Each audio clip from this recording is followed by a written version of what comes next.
Hi, folks. Welcome to Citizen Central. Yeah, we don't get to do this one very often, but this is our roundtable podcast. We bring in 4 different folks from the community. Generally, the folks that I try to get to come and talk to me, but we never get the chance. And we talk about big parts of Star Citizen. What's going on with it? Where is it headed? How's it doing? And there's like a lot of stuff going on right now. So I thought now would be a good time. Each of us have kind of talked about like one aspect of the game recently and have like wanted to explain where that's going. So I thought I'd bring you all on and we can share a bit how crafting, how inventory, how the content, and as people always love to talk about, how PvP is affecting Star Citizen's development. For starters, I'm going to let you guys introduce yourselves. I am Space Tomato, so I don't need to go over that. Why don't we go with Tom, my good friend? Welcome to the show. Thank you for coming on. Can you tell folks kind of what content you do and where you come to Star Citizen from? Hello guys, my name is Tom. First of all, thank you for having me. And before I forget, congratulations on your pregnancy. Thank you. Appreciate it, dude. I'm mainly a Star Citizen Twitch streamer. You might have also heard that I'm a real-life racing driver. But my content is mostly Star Citizen on Twitch, but I occasionally do a few YouTube videos of my experience in Star Citizen, and I also play other games like the finals, a little bit of Arc Raiders, and sometimes whatever my community suggests. But I think that sums it up. Nice. Arc Raiders been blowing up a lot lately. That's people have been pointing to that as kind of the look, you can have non-violent players in multiplayer games too thing, and I it's funny to watch that commentary reach Star Citizen. Yeah. Mm-hmm. Morph, how about yourself, dude? Hi. Yeah. And also, likewise, thank you for having me on the podcast again. I really appreciate it. I always love coming to your Tomato Talks, Space Tomato. So thanks again. And of course, congratulations again. Thank you. On your kid. But yeah, I'm a content creator. I do a lot of stuff on, I'm probably most well known for my YouTube content, my Architect Review series and other videos that I cover on Star Citizen. And I also do stream on Twitch, not as much anymore, but I still do stream over there on a pretty regular schedule. I try to keep it regular. So yeah. Awesome. The famous Architect Reviews. Yeah, indeed. MrKraken. Hello, friend. Can you give yourself an introduction? I'm MrKraken, best known for one-page guides, spending far too much time in PTU and the Evocati test chat, and obviously event guide videos on YouTube. Outside of that, no one really cares. I don't stream, but I do a lot of guide stuff and a lot of testing and replaying content, recopying my account to PTU several times in a patch cycle, which is always pain with reputation. But yeah, I will add to the congratulations again, even though I already sent it privately. But didn't want to be the one to break the chain. You're the jerk in the show who didn't say it. This guy says nothing else really matters, but the beard is glorious and long enough to give all of us in this room extra facial and head hair. So I don't want to hear it. Thank you for coming on, dude, and thank you for your one-page guides. Ollie. Hello. Welcome Hello. to my segment. Congrats. I am a terrible person. I have not congratulated you in person because well, thank you. I was unawares, but that's amazing. Congrats. I almost kicked you off the show for that. Yeah, okay. Sorry. Valid. Yeah, I'm Ollie. Thank you for having me on the podcast. I love hearing a little message come in saying, "Hey Ollie, would you like to?" I'm like, yes, tomato talk time. It's a joy to talk Star Citizen. But yeah, I'm Ollie. I do Twitch streams, YouTube videos. Been a content creator for well over a decade, and I'm still here. So can't get rid of me. Going strong, dude. Thank you for joining us today. Thank you guys all for coming in today. It is not easy to get this many people from this many different parts of the world together, and folks, I'm not great at planning stuff. I'm not gonna lie. One of our guests had a surprise invitation this morning because I missed the time. So I appreciate you guys all making time in your day to come and join.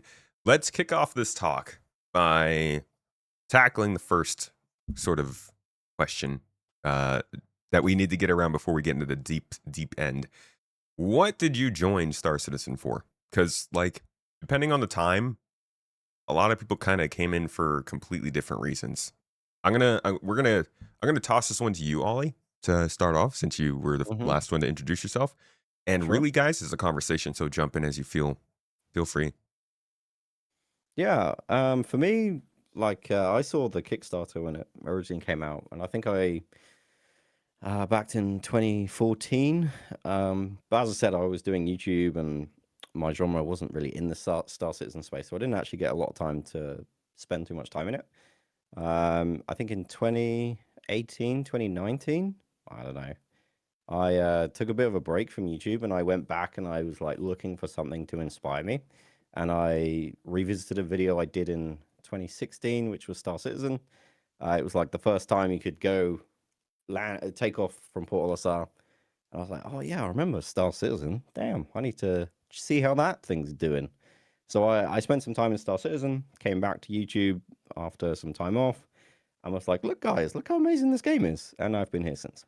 That's kind of, but for me, like, I've always been a space admirer. That kind of like space exploration is kind of appealing, I think it is, to a lot of people in the Star Citizen universe. And, What was your kind of main profession that you wanted to get into?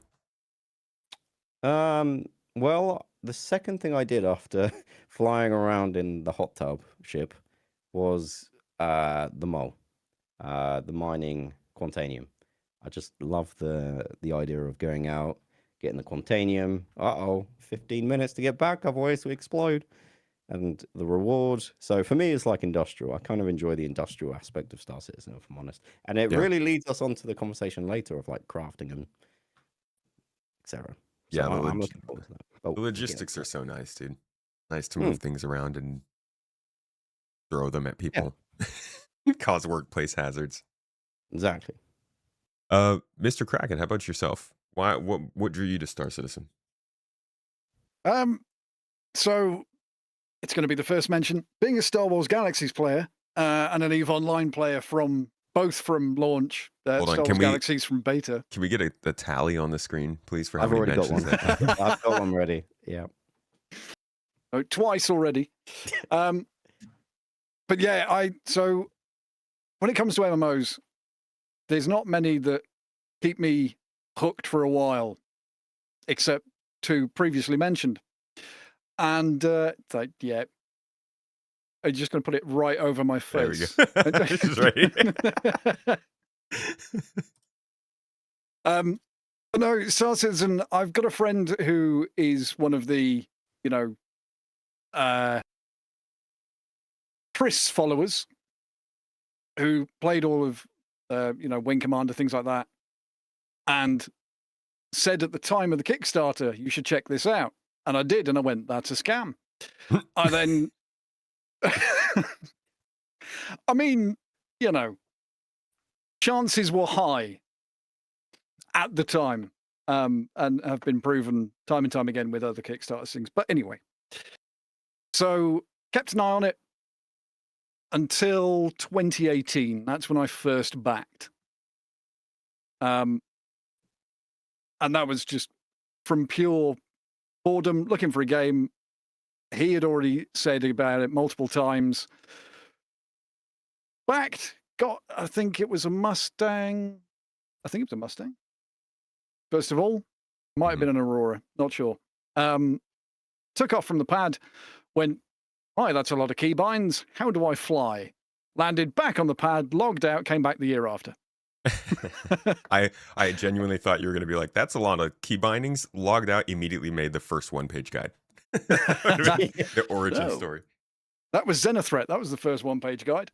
But yeah, no, that was that until 318, because the game loop that I've been waiting for arrived, and so did the ship I was waiting for, the Vulture.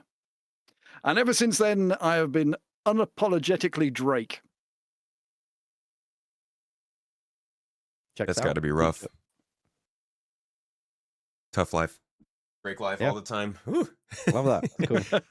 Had to move the tape beard. and Duct tape and a whole lot of hope. and tetanus. Did you? So were you playing? I might have missed it. Were you playing space games before, or did this bring you into space games, or was it the systems that brought you in? No, it was so. I'm not going to give you the three. So the aforementioned games, obviously being classless, and the progression being totally different, and just being open worldy. 2.5. Come on. I think that counts. Yeah. Fair enough. But no, so I've always been an MMO player. I've always been an FPS player. So the space game side of it, my space games technically started with Unreal Tournament, way back in the day. Okay.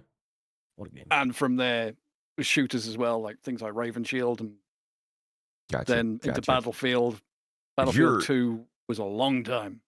We won't say how long ago they were or how old I am. You've already dated yourself, a sir. little bit. Yeah. Just listing carbon dating by the games. But no, so always been space games and MMOs. I lose interest in MMOs real quick because they follow the same sort of progression systems. There's aspirational content, and then it drops off because the aspirational side of it is done, and then there's no delivery afterwards. But when you haven't got that leveling system and things like that, like Star Wars Galaxies had, there you go, have another one. And I'll give you 3. As Star Citizen does, and it's just open, you can do whatever you want, that's more interesting. Okay. To me. That'll be that's gonna be fun to talk about later. You're gonna have to bind that to a button. Wherever time you press a button, it goes up, because I guarantee you it's gonna be mentioned many times. It's gonna get frustrating having to redo it every time. Yeah. Yeah. Tom, my good friend, what brought you to Star Citizen? Oh, that's actually funny because it's 2 people that are in this call right now. Oh. It's Olli and Morphologis. That was the first ever piece of Star Citizen content. Somehow, I know I've been under a rock. Somehow I missed the Kickstarter. I had no clue. To be fair, I was probably like 12 when the Kickstarter launched. But I remember one Christmas, 2021, I was going through YouTube, and I saw a thumbnail of an 890 jump. Uh-oh. And the caption was, I bought this $100 million ship. And I was like, what is this? I know that video. I know that was the first. About, yeah.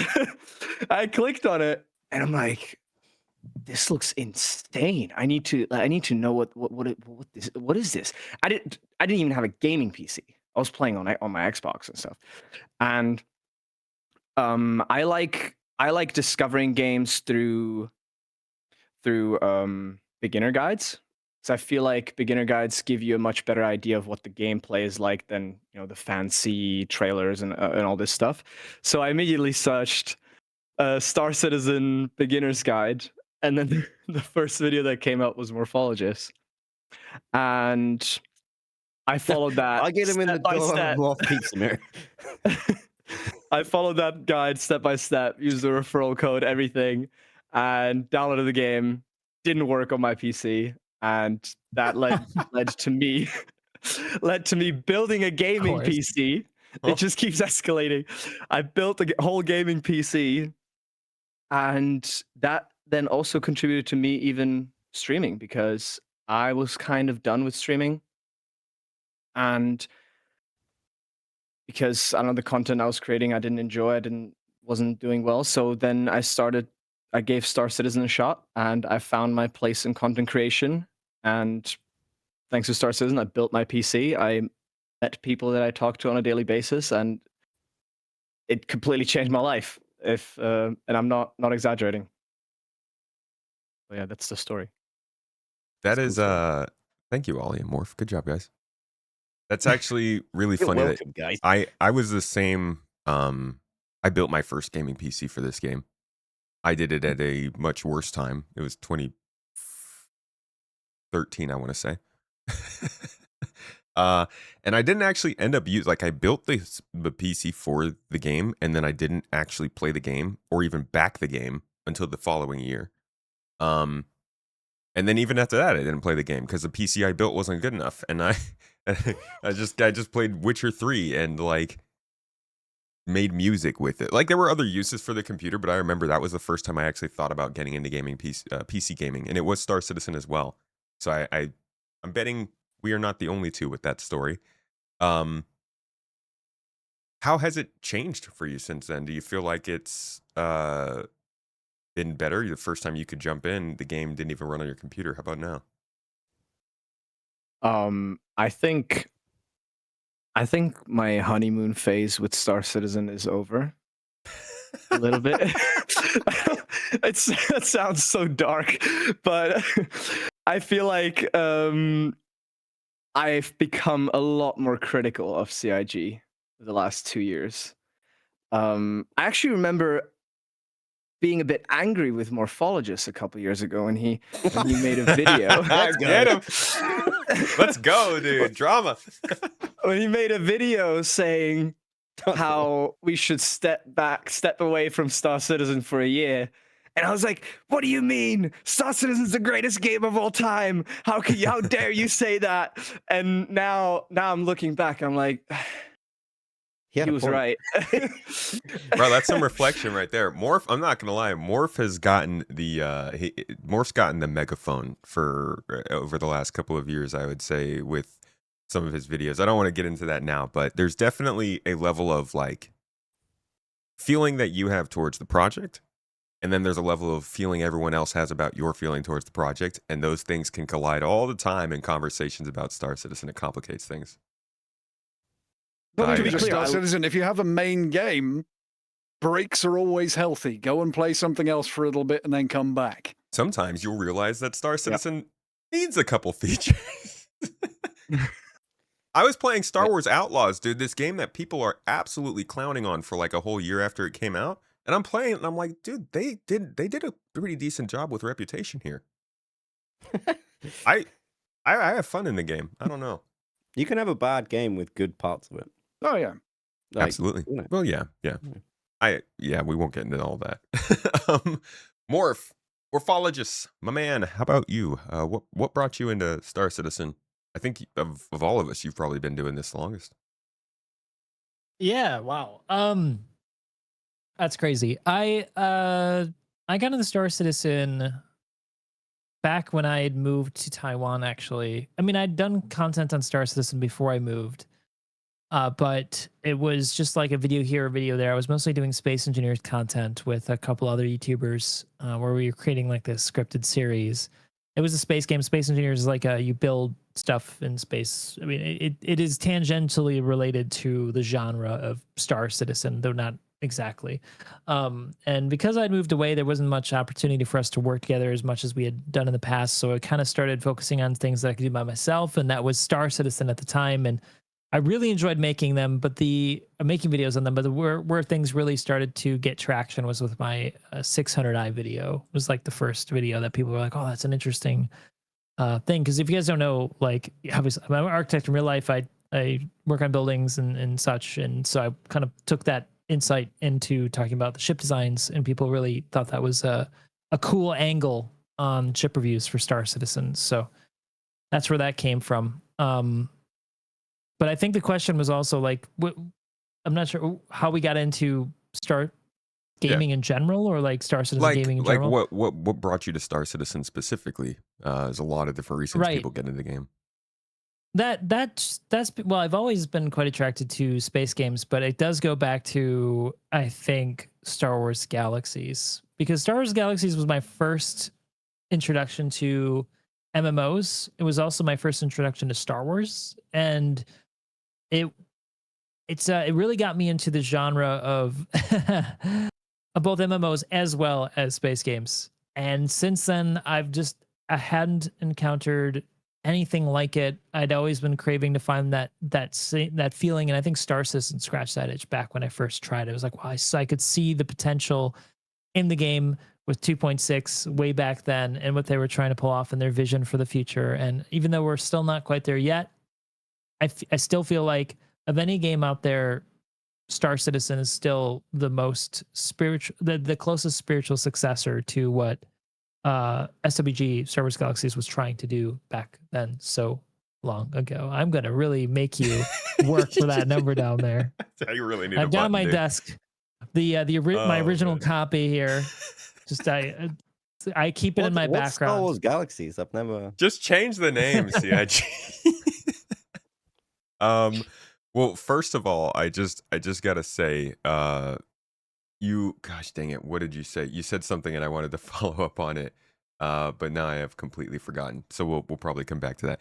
The Star Wars Galaxies is gonna come up a lot, folks, because it's an MMO. It's done a lot of crafting, and a lot of what Star Citizen is doing going in that direction looks pretty similar. So we'll get to that, and it's definitely it'll make sense. But I want to start out by going back to whatever I had to say to you, Morph, it was important. I hate that I forgot it. I want to go back to Tom, because our next question is looking at what brought us into Star Citizen, right? What you liked about it, and whether or not you think that the game is trending more or less towards the direction of what it is you like. And it sounds like you're ripe for discussing that. Is the game trending more or less in the direction that you were hoping? It's difficult because I sometimes feel like it's 2 steps forward and 3 steps back. Like, it's some things I think are headed in the right direction, and then others are not. Like, overall, I can't deny the fact that Star Citizen is in a better place than it was 4 years ago.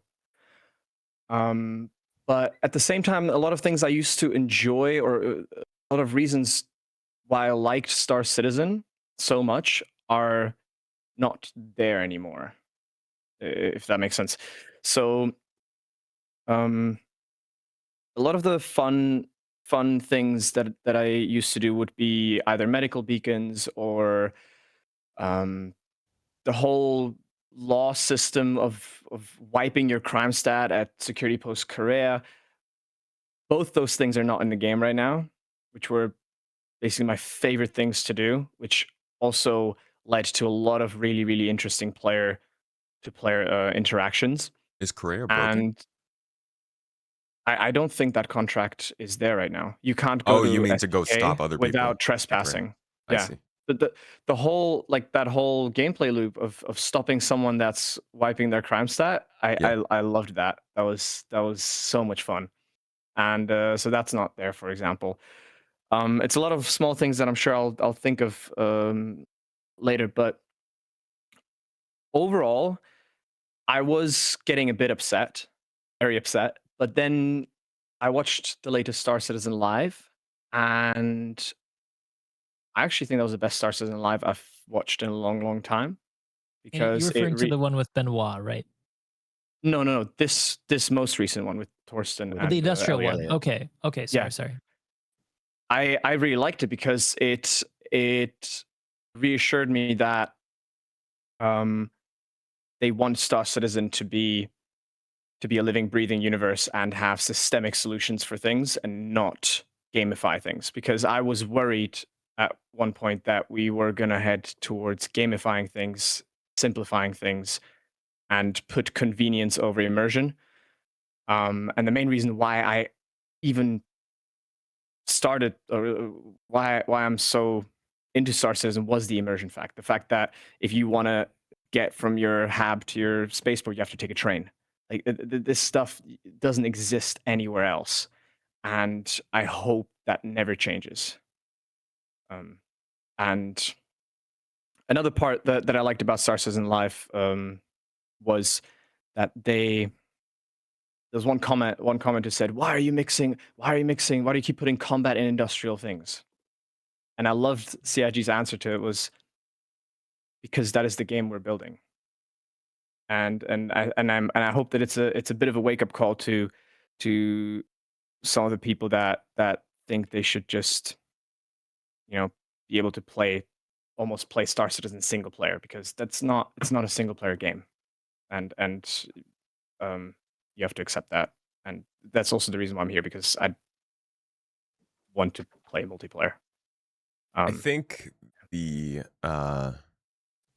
whole argument about not wanting the game to be one way or another is an interesting one, because on one hand, they should be building the game they want, right? Like, what's the point of setting out to build a game if you're just going to change every part of it to what other people want you to do? But then on the other side, they are clearly starting to angle themselves to be a more popular game and need more people.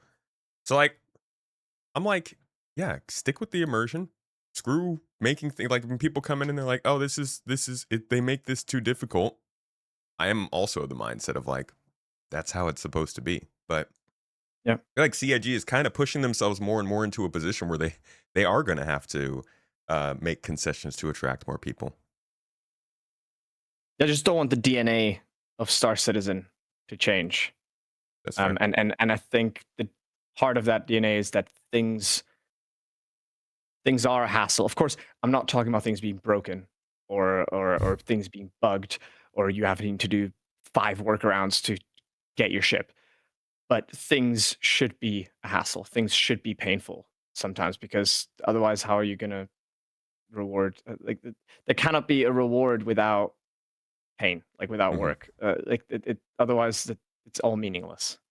So, you had mentioned that you're kind of getting out of your honeymoon period and probably experiencing a little more frustration with the game. Anybody else over the last year feel like you've been feeling more unhappy with the way the game's been developing than before? No, I wouldn't say so. I've been a realist for many years now. As a It'll realist, happen when it happens. Yeah. Well, as a realist, is it still headed in the direction that you like? I mean, yeah, to an extent. There's always the classic saying of, to the point of realism and then dialing it back to fun, that gets quoted or forgotten about, depending on who you're talking to. And there's always the glacial pace at which it goes back to fun. So, like, I can completely understand where Tom is with there needs to be a challenge, because there does. Like the current thing with scanning, so right now, everything being radar signature 4000, and if anybody else has been on Tech Preview, you'll know exactly the pain. Yeah. There are no unique radar signature values at the moment. Now, that is painful, but that forces people to use scanning mode, tighten up the beam, and actually active scan to see what the signatures are. So that is fine, but then when you add on top the problem that active scan doesn't work, that's the problem. So it's the classic, you can see where it's going, but then a bug pops up and gets in the way. And as someone that, the thousands of issue council contributions that I've got at this point, it doesn't bother me, because you just go, it's just another one. Eventually it'll get sorted, hopefully. Well, yeah, hopefully. A lot of people are like looking at the bugs, looking at the problems and saying, this is incompetence. It's not going to get fixed. It's not going to ever be playable. What's your opinion? It sounds like you think that they're going to fix it, but what's that depend on in your opinion? Dependencies. This is the main problem, is they are constantly leaving things by the wayside because they haven't worked on the dependency. And that's what they need to start wrapping up. And that's what they are starting to do. But the systems all connecting to each other is when you start getting problems, when you leave one system too long. Yeah. Like Elliot and Thorsten were talking about with the police responses. They've been missing for so long. Supposedly they were added back in last year. What do you mean? Just like the caves had markers. Yeah. The inventory is another big one of that. We're going to talk about that one a lot today, being fixed. But holy crap, for those of you who were here for it, you remember the first inventory they added? It was just like the little like circle menu thing, and it was just added so we could pick up some harvestables from caves and trees. I don't even know what year that was. Either any of you remember that? I actually don't. Oh my gosh. The inventory has just struggled for the entire time it's been developing, and it's nice to finally see one coming in, but that's definitely one of those things where it's like anything else in the game being frustrated was made worse because then you don't have to use the inventory. I think Tom's like mention about the catching the train to the hangar is a really good like thing to look at, because that is immersion, but also when the train launches off into space, that kind of like ruins the experience a little bit. So now you spawn in your hangar. So I guess the question I'd throw out is, do you think CIG will take gamification shortcuts rather than, I think, the harder route of immersion? Because I think the immersive gameplay is probably harder to nail, whereas gamification is probably easier because you can just, your cargo just appears on your ship. Whereas the alternative would be to have a system like the cargo grid and like load it on, if you see what I mean. Yeah. Do you think we're going to see more gamification of things, or do you think we're going to go back to more immersion? And well, we had that partially covered by Elliot and Thorsten with and it links back into the dependency thing and the system not being there because they haven't got the selectable box sizes. So they're in the missions, the average, I think Elliot said the average was 8 SCU. Yeah. But when you can select your own box sizes, that makes it far more manageable when you're sat there, with whatever ship you're sat there with. And you can go, I just want 16 SCU, just want 32, 8, whatever. That makes it far less monotonous than 2 SCU, 4 SCU, 1 SCU. That's what turns me off from hauling and makes me fall asleep. Genuinely fall asleep if I'm doing hauling contracts. This event that's just been on, someone did for me while I was doing the combat. Well, that's how a lot of people are doing it. Ollie, I think that they actually are still doing that. Even with the inventory, as we're seeing, there is like a 3-meter proximity loot radius, which could change. They could change that. But compared to what I would think CIG would want to do from their original mindset of immersion, you would think they would stick to things like physical interactions and stuff like that. I'm not saying they need to. I love fast looting, but that's the difference between an immersive game and a game that works for what players want. Most players would probably be like, let me just double click to loot really quick. I don't want to look down, press the button on the thing, open the backpack. We don't want Sons of the Forest, I think, most people. So it's a hard conversation to have because a lot of people are joining this game. I was going to say, it's really refreshing to hear Tom actually say, like, no, I want to catch the damn train. I think I've heard a lot of people on the other side of the fence going, oh, I just want to I just want to start in my ship and just start playing the game. Whereas Tom is like one of the first times I've heard someone being like, no, give me the pain. I want to catch the broken train. Just like sadistic, like I want to suffer playing Star Citizen. But it's interesting, and I think it's easy to forget for me personally, because I'm a little bit jaded in this argument, because really when I'm playing the game, I am naturally thinking about a video I want to make or a live stream. I want to keep it entertaining or whatever. So I think I'm a little bit like, I'm probably on the other side of the fence, but for the wrong reasons, if that makes sense. Like I'm not, I actually don't know how I would feel if I didn't record videos. Like Morph, I don't know how you feel like when you want to do cinematic stuff. Like for me personally, I wish I had a dev build where I could just free fly to like a nice blue sky and just set up the camera angles and hit go. Oh But my that's god. not the video game. Just engine tools. Yeah. Yeah, Yeah, I right. agree. So, No, there's so so it's much hard of to the.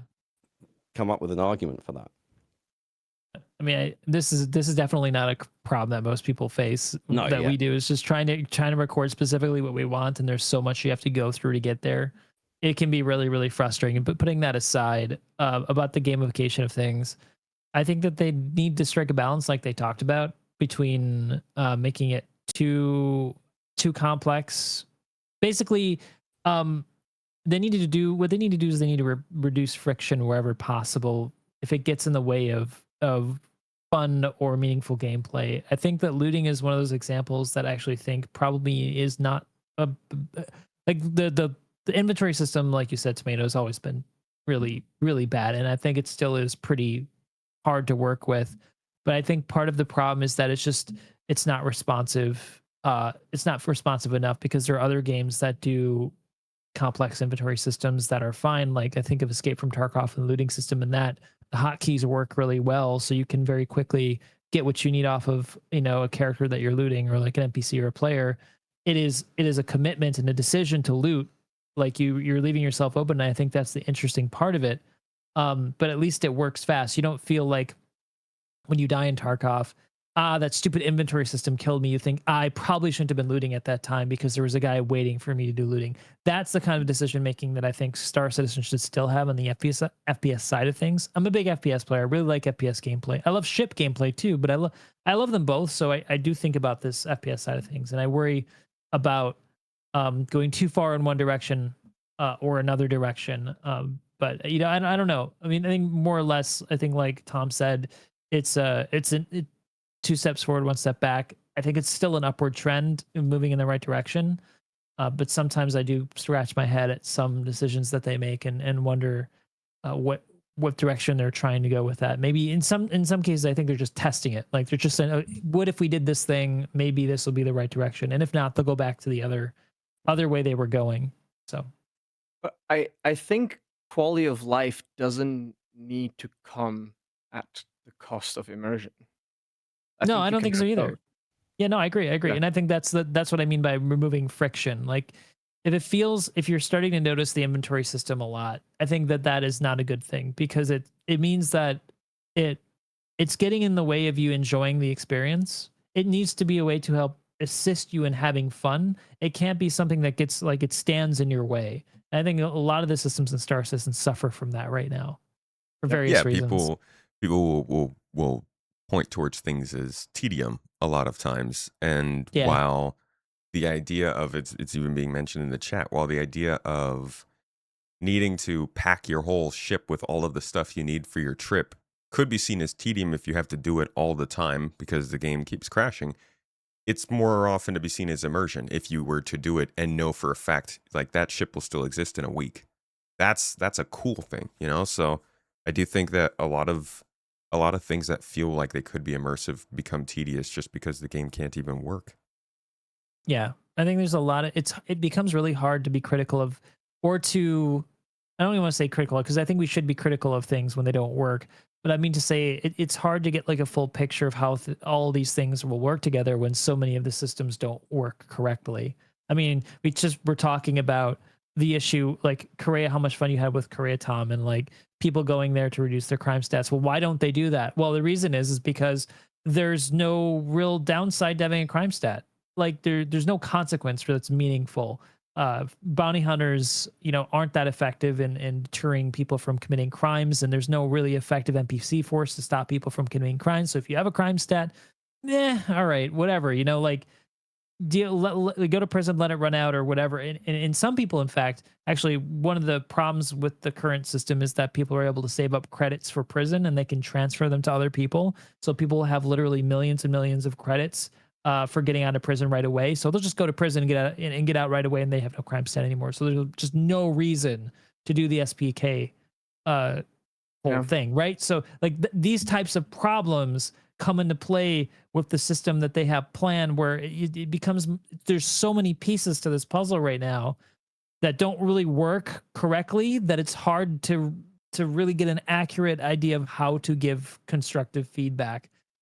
So if I think one thing that's not that feels like there's always lagging behind with CIG, even though I think they're trending in the right direction, it's just keeping up with everything that's broken. It feels Yeah. still like there's so much that's not working.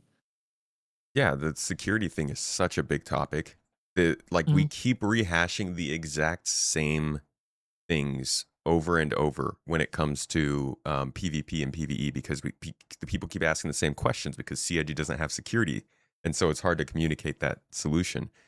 And yeah, I think a big part of the problem is just not really knowing if the game is going to be actually how it's supposed to be in the future. People think that this is how the game's going to be. A lot of people think this game is just done, and like it's just not a good game. It's just an incomplete game. And you know what? I think that feedback is perfectly fair because how can you expect the majority of the player base to understand all of your plans for development? It's definitely on CIG that so much of the systems don't work as intended and cause these negative results. So I don't like dismissing those types of views completely. And it doesn't help when the marketing says play now. Yeah, definitely. They do that to themselves, don't they? Which I think it was so. like playable now, wasn't it? Like, was it late? I mean, it's playable. I mean, technically speaking, you can launch the game. Sometimes, I mean, there are times when you literally couldn't even launch the game. But Tom, it's like you said. It's like you said, over the last year or two, you've been starting to feel more critical. And I do think that part of that is because they're advertising it as being a lot more playable over the last 2 years. Like there was a while there where every patch trailer would come out and it'd say playable now at the end and they'd get crap for it. And then they stopped. They stopped doing that, I think, because they realized it's just not a good look. But I also think that the way that they've been like talking about that and treating it, and the fact that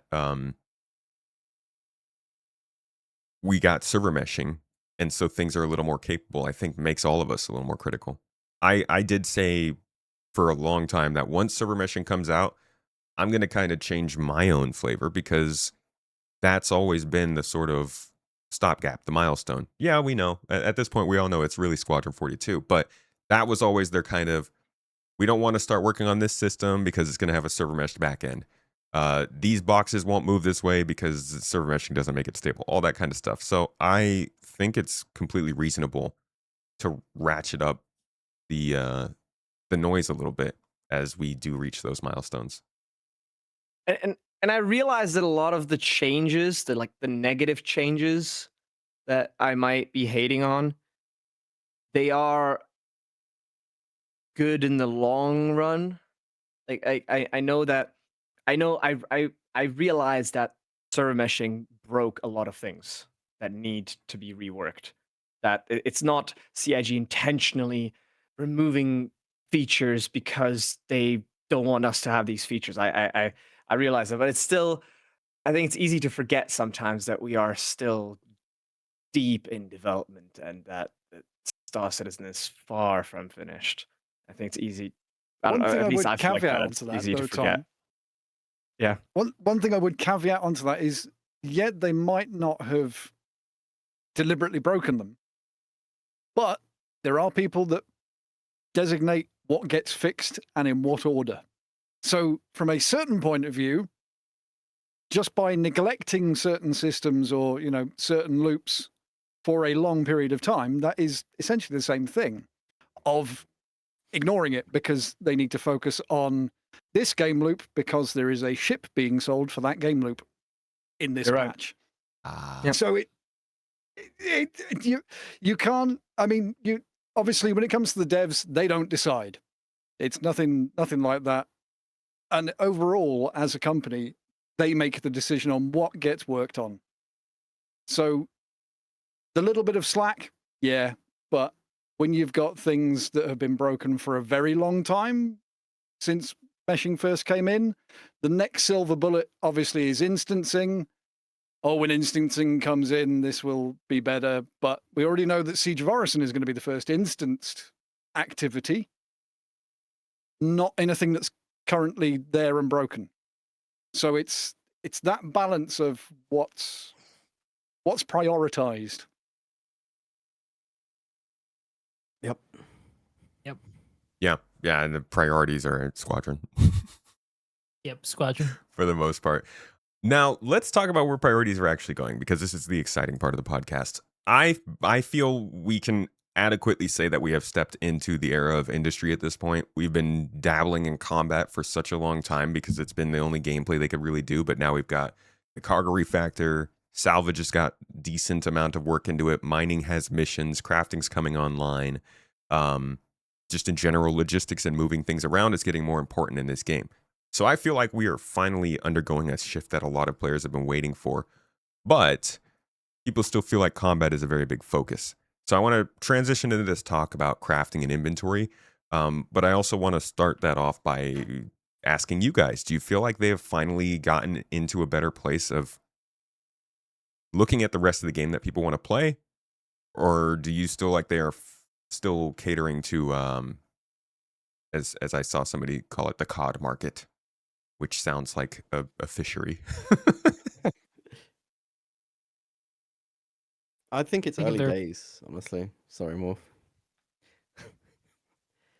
Another bingo card word. Early days. It is though. Oh, I hate like that one. like the crafting and stuff really matters to me, and like ultimately, base building's where I want it to get to. But I feel like we're not even talking about base building. It's not even, we've not heard any more information. It doesn't seem like we're discussing it. Wait, no, I thought they did. The recent Star Citizen Live, Did they there was a mention it? discussion about crafting and how that was going to lead to base building. And there's a series of things they need to do to get to base building with the crafting system. It was Okay. directly The talked latest about. one? It was either the latest one or the one before that. They mentioned it. Okay. I must have Yeah, missed base that. building is definitely lurking in the background of crafting stuff. Yeah. It's because the Yeah. next level up, I think this was it the next level up from FPS and or FPS items crafted at the fabricator is going to be a fabricator Oh, for within buildings. a Oh, player owned got you. buildings. Yeah. But I mean, Yeah. from a technical standpoint, it's early days. But really, it's what is this game going to be? Like, there's no concrete for me. I don't know of how is base building going to work in the game in terms of we don't know how it's going to work. How are you going to claim land? How the direction at all in that? Are you You're talking going to about be able real to keep the land specifics. forever? Well, yeah, I know. And for me, salvaging and mining is really fun for me. I said that's what I enjoyed when I came back into the game. But it's got to build towards something. It's all well and good if it works well technically, but then it's got to end up somewhere for me. So, for me personally, I'd like to know more of specifics, what it's going to be at some point. Yeah, I know we don't do when, but I feel like I'd like to have a what if we're not going to get a when. I think salvage is definitely not a this year kind of thing. And if you took all of us back to that CitizenCon where they, of course, had to finish it off by saying salvage base building in development Q1 of next year, everyone would have been like, "Oh, okay, so that probably means it's coming in 2027." It's like, I honestly 2 think years that out, base yeah. building might be our Christmas. See you later. you think so? This year still? Possibly. I think depends how if they keep on track. I know obviously some of the old guard, shall we say, pay close attention to the release view. I pay attention to what's in the builds. So I think if they keep track, crafting coming in 4.7, if it is, because they still haven't confirmed if it is, it's still just tentative. If it does, well, they want it to be in 4.7. Okay. Chris has Christ and said that it's coming in 4.7. Oh, is he? Was that I think Atmo? Yeah, it was at Atmo. We'll see. I think playing the Evo build Of course he today, did. I don't think it's unreasonable. I played the Evo build today. Yeah. I think it's perfectly reasonable to expect it to come into 4.7. I think what people need to do is probably narrow their expectations for what it actually is, because as always been the case whenever they release new tech, it's usually very narrow on the first release, and they hopefully expand it later. Though there are many things they haven't done that with. Looking at you, refueling. So the only thing about it going in 4.7 is we're nearly at the start of March. and 4.7 is meant to be the end of March. So it's going to be just like last year, really tight PTU time with no wiggle room for fixes. And It's then got to hit Evo. off you go to live. So Patch what must else flow. is new? Yeah. It's got to hit Evo Yeah. like next week if they want to get adequate testing into it. Yeah, my first thought when they put tech preview up for the weekend was, all right, we'll probably get PTU news on Monday. Yeah, I think so. It feels ready for PTU. Maybe, possibly. I Do you not I think there's so. I too might much regret going on saying this year to end up with base building at the end of it? We've got No, I don't think- allegedly. You don't think so? Like The reason is because and everything. because again, narrow your expectations. Because like you can imagine they could do base building, but it's like only a player module that you place on the planet, right? And they don't really worry about claims or anything. You just build them wherever you want. You just have a limit of how many you can build per account. Then the problem's solved. Like there's literally not enough people to cover every planet surface everywhere playing the game anyway. So like I think that they'll find like ways to do it where it'll be like a first test of how that actually works. Where it's really, really limited. Nothing like what we saw at Citizen Con, where you could build like these elaborate, facilities with tons of different things. Come things. out like that, Morph. I don't want to. That's what they're gonna do. They Yeah, explain everything. Ollie. I want to. You'll be lucky if you get a power generator and a hab. I just That's want. yes. Yeah, you're right, and I hate that you're right. It But sounds what I like you want need a is tier sabbatical, 3. dude. Oh damn. I feel like Yeah, a similar it's- thing happened with Nyx. I feel like we just got a system just so they could say, oh, we have 3 Two systems. systems a Pyro year. Almost two. like Two systems in a year, sorry. CIG has a Can pattern. I- It's a space station. They added a space station, not a Hey. system. Okay. Tomato. Can I wait? Can I just say, like, what did anybody else expect from Levski? Lag. Not Levski, Nyx. I thought there'd be a Well, yeah, planet, at from least. Nyx. Yeah, I guess Like- that's worth considering. But like, I think everybody that was following the game before assumed that it was just going to be Levski and 3 dead planets. And 3 dead planets are fun, but like, what is CIG going to do with dead planets? What have we seen from their moons? Yeah, nothing. Yeah, I agree. I don't But know. Never I just thought want of to it that go way. a step. I want to go a step back here. You glazed over Pyro. All right, we don't even have the reputation system with Pyro. And we talked about this the last time we were on the podcast, or the one before that. Maybe both of them. Maybe all of them. Like we were so that's a- excited for the that's a reputation recurrence. system. Didn't ever happen with Pyro. So like, yeah, it's not just Nyx. It's a lot of stuff. I really Pyro's- want the coronal mass ejections back. That Pyro too. is There a you go. true Like, if why we are they- stay long enough on this, we'll think of lots of stuff. Why I'm don't a we have Pyro those? resident. I want CMEs back. Yeah, that was they worked something that well. people were hoping engineering was holding back. Well, when they brought in Just great. Stormbreaker with the distortion, I was like, here we go. They're going to be It's- coming back. Nope. It's definitely one of those things that it's just like Pyro is such a big question mark. The coronal mass ejections, the rings around Pyro 4, the reputation of the gangs, the fact that space stations are supposed to be limited. Like Pyro is just such a mess, such a waste of space. Also, the mention of On the brand. Akiro That's right, cluster. Stanton. If the mention of the Akiro cluster in the patch notes for tech preview, and I instantly went, "Oh, is the Akiro cluster finally in?" Nope. So it's been mentioned in patch notes, just like invisible cave markers, most likely. The Akiro cluster isn't actually in Pyro. Why was it mentioned in the patch notes? What did it say? It was an example of where to find minerals, I think it was. But yeah, but e.g. Akiro cluster. Okie dokie. Yeah, they want you to find the minerals on Google. Come on. Like I've manually navigated to where the Akiro cluster should be, and it's not there. Damn. Let's dive deeper into crafting and inventory. This is the kind of big industry white flag, not white, red flag, green flag, I guess, that like things are sort of moving forward. They want to push forward mining and salvage and even looting to support crafting and make it more interesting. Is this something that you guys think is going to actually change the flow of the game?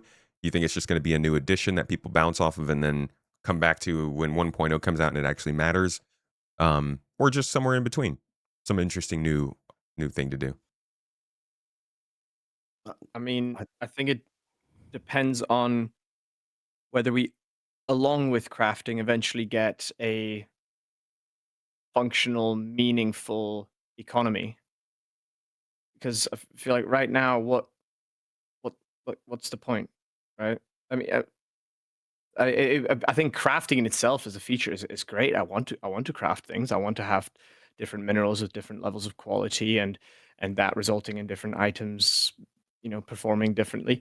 But what's the point if there's no right. doesn't go beyond that? Yeah. So it's again another little island of content and features, but I think it does connect some things. But ultimately, yeah, without the rework of the insurance system, like they talked about in the previous SCL with Benoit, with losing things and having attrition, and without a player market where you can buy and sell things, it becomes really hard to sustain the crafting system long term, because once everybody has the highest tier items that they personally want, then there's no reason to engage anymore with the system, because you get everything back when you die anyway because of the current insurance system. There's no reason to engage with other people after that. Yep. So kind of a problem. Do you think then that they would be better off making sure that item recovery tier 1 is included with the crafting update? Not saying that it is or a possibility, but like, you think they would be missing out on good opportunities if they delayed it for It would help. later? No, I don't know. You don't think it would help? I don't think it would help, because I think that people will be interested in because it's not a full rollout of the crafting system, mind you. It's not even including what ship weapons or ships. Like, there's a huge other thing, like level of items they need to get out, and they need to balance how much a crafted item should be, like how good it should be.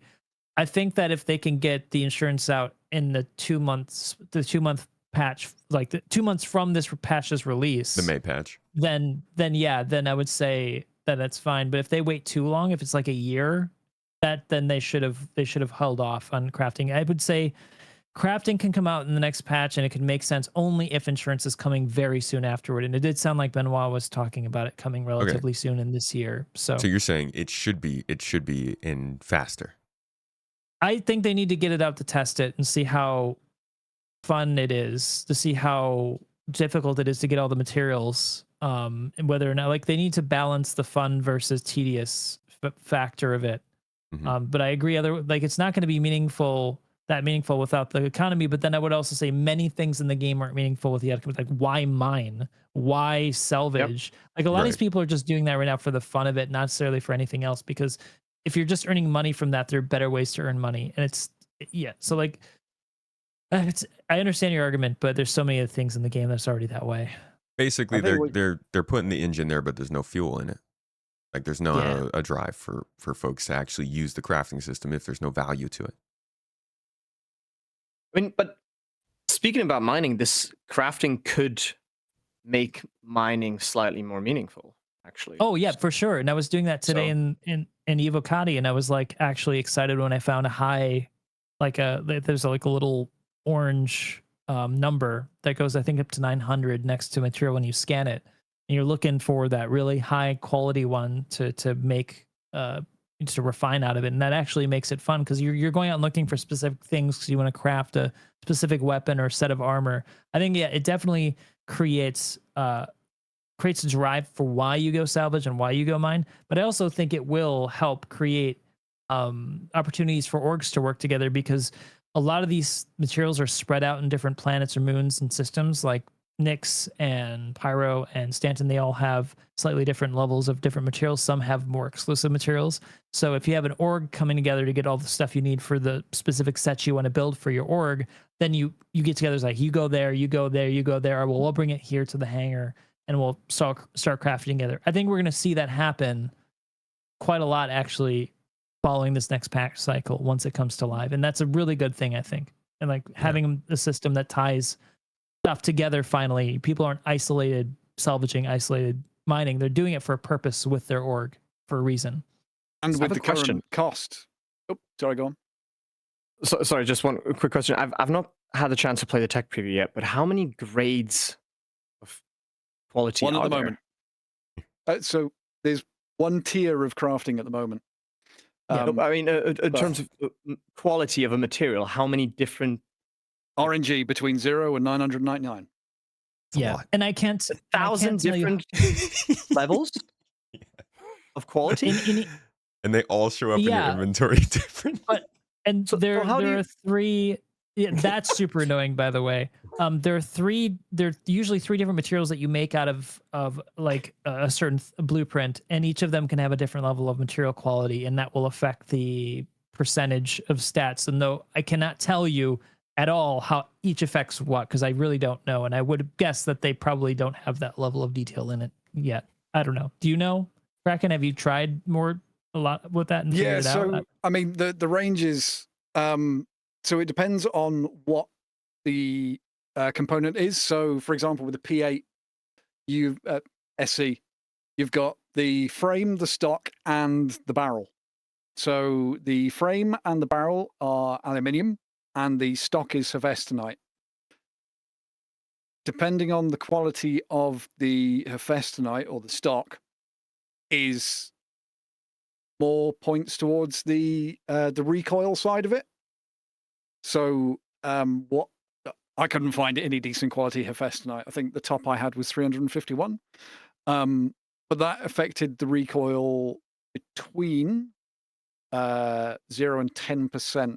I think that's what it kind of felt like with the quality of hephaestonite I had. But then for the frame and the barrels, the aluminium, that was affecting the RPM, so the fire rate. So it does. That's important. Oh, I mean, they were all affecting. So depending on the quality of the metal or the minerals you were using, but it looked like aluminium was affecting the firing rate more than it was the recoil, and vice versa for the stock. That is just from a very quick session, because I've got to take short sessions sat down at the moment because I've got a trapped nerve in my shoulder. Oof. Well, back. Sorry to hear that, man. Is that from Star Citizen stress? No, that's just from being old and broken, favoring my right side because I had an injured left side, and now I've got an injured right side. But yeah, all good fun. But it does seem like they have got that level of the different parts, not necessarily the materials, but the parts weigh more heavily on whatever stat gets increased or decreased. When it Feels comes to like good, things like man. recoil. It honestly, I crafted a P8 AR, and like you can now get it from the fabricator, which is nice. So like it crafts, it finished, you open the door, and it's sitting there. And this is probably novel for somebody who hasn't done a lot of this. I've crafted in other games before. I guess Star Citizen just feels like such a tech demo that it's nice when these things work. But I picked the gun up and I'm like, bro, I made this. Like Very shiny at the moment. no dev put this in a loot box. This is actually something I created, and it's a nice feeling. So while there isn't that drive to make the best, and also we're pretty limited. Like it's really just guns and some armor right now that you can make. It does. There will be, there will be minimum quality requirements though. Mm-hmm. That's not at the moment on Tech Preview. There's only one thing with a minimum quality requirement, and that's the lining of Antium armor. But everything will have minimum quality requirements at some point. So they're doing a lot when it comes to the quality. What do you think of that? You guys feel like they're doing a good job of sort of limiting how crafting works based on the quality you get? Is this enough to get people out looking for stuff a lot? We know that the rocks are going to be one separate material. It's pretty hefty change, all based around this idea of quality. Do you think they're handling it well? I like the idea. I kind of wish, to Tom's outrage, I think the 900 plus is, I think it should be like A, B, C, just have like 5 qualities rather than like, that scale. That would also help a little bit with the inventory issue. I don't know what they're going to do with that. But I like the idea, like, of gating things based on quality. So like you can only build this armor if you've got plus 500 quality of X, Y, and Z. So I think that's the right direction to go, and I hope there's more of it, especially for rarer items. It makes it more exclusive. You can't just find some cheap quality and it looks the part but actually it's functionally bad. I think I quite like the idea that things are actually difficult to get and hard to get. What if At least, oh, sorry. Go ahead. At least they didn't go the Star Wars Galaxies route. It's close. There you go. There's your 6. But so with SWG, there's your 7. There was you'd go out, you get your resources. I'm not even going to include the entire resource finding process, but when it came to the crafting, depending on what you were crafting, you would have two. I think it was just only two per thing, but anyway, two parts of it. So, like overall quality always played a part, but then you'd have things like resistance and loads of other stats. 8 in total. There's I've got a list of here. There's overall quality, conductivity, shock resistant, unit toughness, malleability, heat resistance, cold resistance, potential energy, and flavor. The flavor and would only matter if it was food. Yeah. So you had all of that to make a stock for a weapon, or a barrel for a weapon, or a scope for a weapon. Then you then had to make the weapon itself on top of that in order to make the weapon. So they haven't gone super deep into it like SWG, there's your 8. But what they have done, obviously from your point of view, Ollie, we hadn't played Star Wars Galaxies, you didn't see or experience the pain and joy of that resource finding crafting system and getting the perfect craft. And that is highly abridged as well for the benefit of time. Yep. Do you think it's going to have a similar effect in this game? Do you think that it is going to be wide enough, reaching that what they say they want to do, where there's specific crafters and specific refiners? Like, is that? I think so. I think they're keeping it simple enough to make it accessible for someone to go, yeah, I want to make my own P8AR. I want to make my own pulverizer. What do I need? Oh, I only need this much of this, and that's it. I've made my own, I've made 5 of my own pulverizers with not even a golem's worth of mining. I think they've done well. Isn't this also supposed to tie into wear and tear, which they showed us years ago? Soon, TM. Your guns malfunctioning. Yeah, breakdown. That was part of the attrition mechanic to make things eventually fail. So you'd have to craft more. I think that's the big point, actually. This crafting thing, like to your point, Morph, is like, if it comes out, we need things to come soon. And I think one of those things is like a sync. Because like what's going to happen is everyone's going to build their perfect, I don't know, rifle. And then that'll be it. They're not going to do, like the testing, as you say, is important. So it does need to come into the game.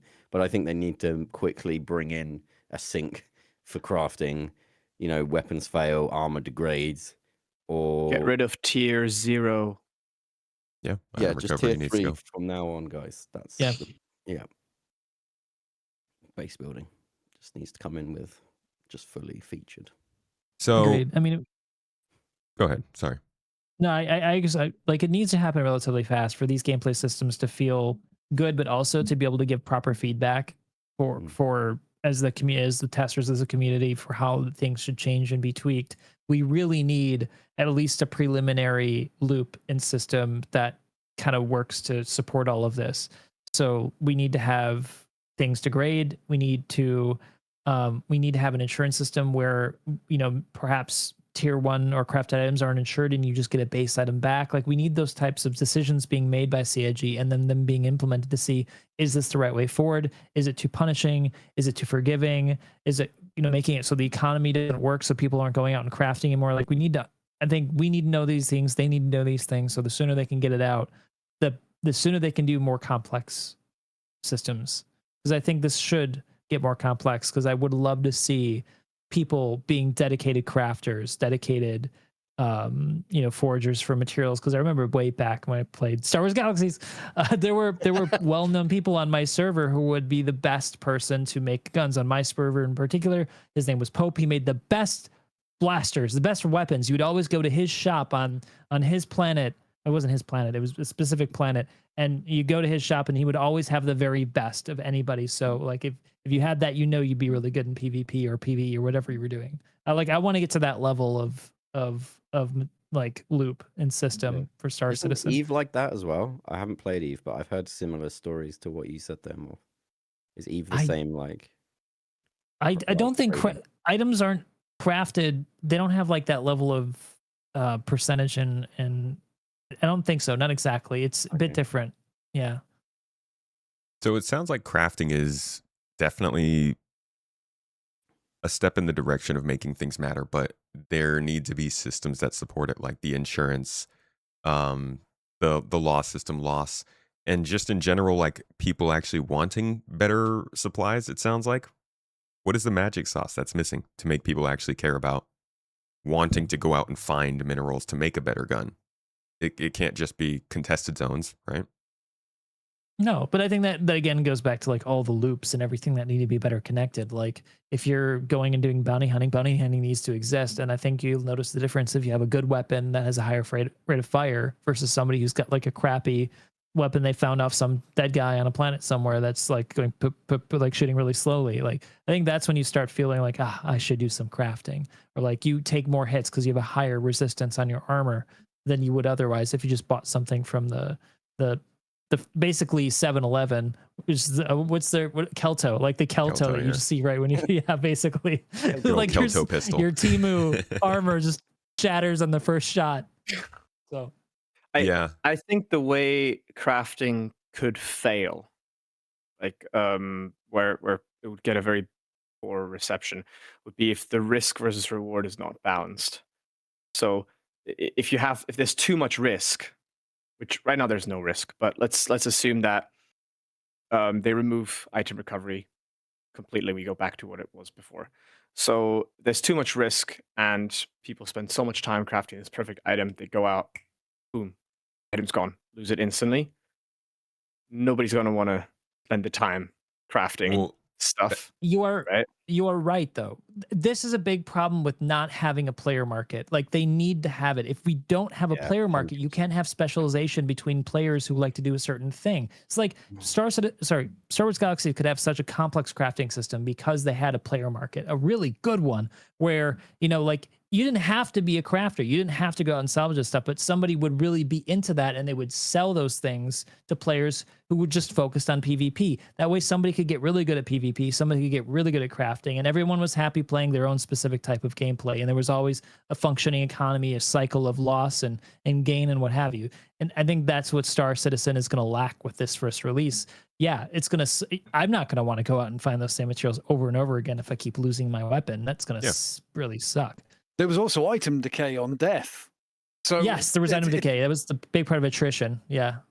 I'm sorry. Item decay on death where? In Star Wars Galaxies. Damn it! Now you're just baiting to the same. I'm just gonna do this even number. The same thing goes both ways, though, right? So we just spoke about the risk outweighing the reward, but what if the reward outweighs the risk? Then also nobody you're all gonna craft your things, then you'll have all the best weapons, all the best armor, and then you're just not gonna have a need to craft anything anymore. So yeah, but I think it's really about the balance of risk versus reward. You're saying what I feel like is the attrition. This is the scariest part of building this game, because as soon as you start to build in risk, people scream about how they don't want to wear any of their armor or get lost, and then you bring in item recovery, and people are like, this is great, but now there's no risk. And it's a challenge of making this, I think. Pick a lane. But item recovery is there are steps to it, and they're planning, I think, to have a little bit of hand holding there. The first version of tier 1 item recovery, which is the second version, is going to enable you to lose all of your stuff again, but it's going to allow everybody to insure that stuff. So yes, you might go out and lose your special nice crafted item, but if you've insured it, you can at least still get it back for a fee. So there is a risk because you're going to have to pay money, and eventually you might have to craft it or something. But there's also still some wiggle room in go out and wear your valuable stuff. Maybe you'll lose it, but there is a way for you to get back another version of it at least. We'll see how that goes. I think it has to work where you can't get back the exact same item, or at least if you do, it has to have lower durability. There's no way. I think it'll be a base item. You cannot have a system where you can keep things exactly how they are forever. If you do, then you don't have a player economy, because once people collect everything, they'll stop playing. They stop engaging with the economy. There's no need to engage anymore. Yeah, You if really tier gotta- 1 comes in without durability loss, or you need to physically, once you've claimed it, take it to a bench to a fabricator to repair, then we're just exactly where we are with tier 0, but with extra steps. Yeah. I bet Yeah. I bet we don't get the upgrades back because everything that we have pledged from the store is automatically insured, even in tier 1. So yes, you can lose everything, but if you have some kind of like an F50, what is it, F55 from the pledge store, you don't even have to go and register that. You'll still have to pay the fee, but it's automatically registered because CIG is not trying to take real money items away from people. So if they can, if that's like when you register it and then you get it back, you're not getting it back at whatever upgrade you've applied to it since then. Do you think that could do it? Yeah, and I thought that there was a confirmation that they said that the color stuff was going to be some attribute of crafting, and that you would have a blueprint for it or something like that. So I think that leads into allowing them to give you back a base item for whatever thing you bought in the pledge store, but you don't get back like the pledge. God, I could be wrong on this. I really hope that they don't think of doing this because it'd be a good way for them to make money. Is to say that the item you buy in the pledge store is a tier 3, like super S tier epic item, and it just is better than everything, and you always get it back. Like I hope to God they don't no, do that. No. Yeah, I think marketing are always listening. they've got to stick to that whole. They've said it too many times. Everything that you can craft will be better than what you can get in the store. Like they got to stick to that. Pledge items should be the most basic. Is that going to cause like a bit of a storm with like people have bought the F55 and now the one that they bought on the store is actually useless compared to anything that you do in game? Is that going to cause a problem? I mean, yes, because Star Citizen players, but like, can you upgrade? I mean, you can upgrade weapons. Yes, right. So existing weapons, not right now. Not right now, but I think that's the plan, that you can upgrade a weapon because there's an upgrade tier system you can see on the UI for the crafting. Upgrade blueprints. You have to get blueprints to upgrade, blueprints to create, and I think that's it. I think there's research, blueprints to research. Essentially, you just bought a cosmetic item.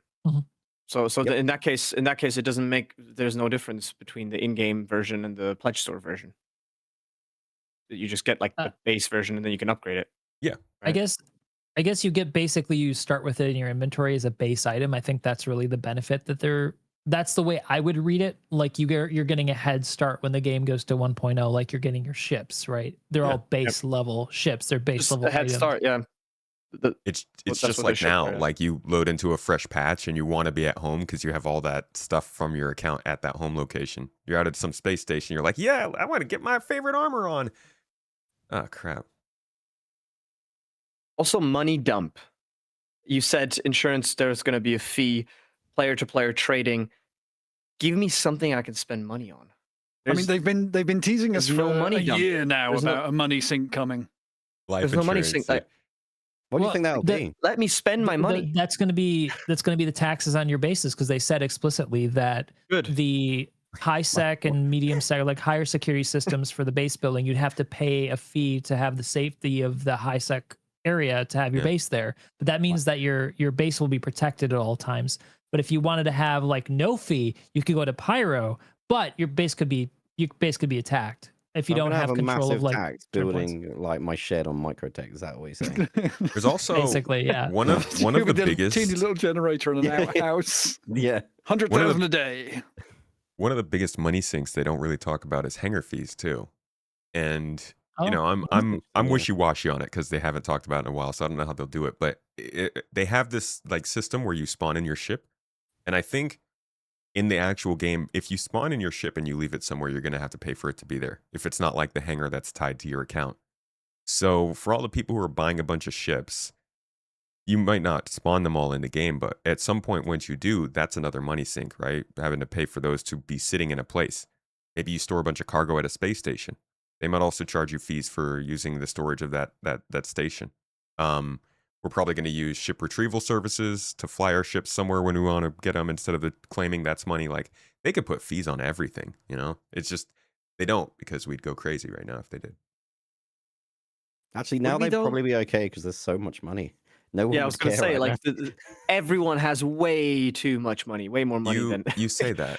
until they Really? get some glitch that drains our bank account for no reason, and then we're all like, "Wait a second, we can't make any money." I've lost my shed. No. They just accidentally flip it in the other direction for some reason. But no, I agree. I think money sinks are going to be really, really helpful. Yeah, no, absolutely. Same for crafting and items, like items breaking, having to go out and craft things again. A player shop where I can speak to the guy who's the best guy at building the weapons, as Morph said. Like, I think that's what I think we all kind of want, right? Oh, yeah. That's kind of the experience we're all looking for. Yeah, being able to like go Look, on an app and see a list of people who are making and selling stuff would be awesome.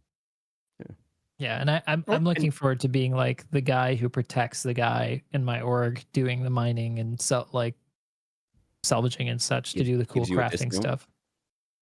Sorry? I'm and looking. physically gives you a traveling discount. to that person, or having systemic Yeah. A marker player that you contract, can- courier contracts. Imagine you buy something on an auction house and there's another player that has to get it for you. That'd be cool. But, okay, Yeah. I'm a little Maybe, dreaming. No, a little dude, bit. maybe that's- not on that one, Tom. But that's it, man. Beacons. I'm That's like, dreaming a little bit here, but But the whole- the whole beacons thing and the data running and all of that, yeah. and actually, because when I found an 800 aluminium on Tech Preview, I was like, I really wish I could save a beacon for this and Yeah, that is come a back to it equally- later. Yeah, Yeah. I really that's on my top 5 of just quality of life for the game.